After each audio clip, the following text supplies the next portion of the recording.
সন্ধ্যেবেলা ঘুম থেকে ওঠার পর বাড়িতে সন্ধে দেখিয়ে চলে গিয়েছিলাম প্রতিদিনের মতন আজকেও কাকুদের বাড়িতে।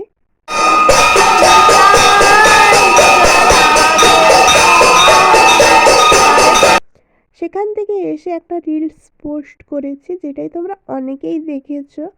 আর দেখলে অবশ্যই একটা লাইক করো, যাতে আমি ভালো ভালো আরও ভিডিও দিতে পারি বা রিলস আরও বেটার ভালো করতে পারি, তাই জন্য।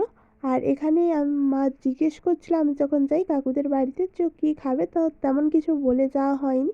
তো আসার সময় মা বললো কী খাবে, রুটি করবো? আমি বললাম না, তেমন আর কিছু করতে হবে না, মুড়ি খেয়ে নেবো। তো তাই জন্য বাড়িতেও তেমন কিছু ছিল না। আর এটা যদি আমরা ব্রত করছি, তাই জন্য এখানে নিরামিষ কলাই সেদ্ধ করা হচ্ছিলো। এর নাম আমি খুব একটা জানি না, তো মা থাকলে হয়তো জিজ্ঞেস করে নিতাম। আর সঙ্গে একটা নৌকাও দিয়ে বলেছিলাম, মাই যদিও সিদ্ধটা করেছিল।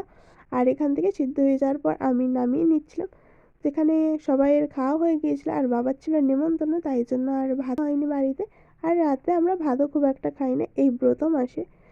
তো এখান থেকে এই পুরো কলাইটাই আমি নিয়ে নিচ্ছিলাম, আর নিয়েই পেট পুজোটা এটা দিয়েই রাতের খাওয়া সেরে নিলাম। আর ভিডিওটা আমি এখানেই শেষ করছি। তো তোমাদের কেমন লাগলো জানিয়ে, ভালো লাগলে একটা লাইক করে দিও, আর ইউটিউব দেখলে অবশ্যই সাবস্ক্রাইব করে পাশে থেকো। তো চলো, টাটা।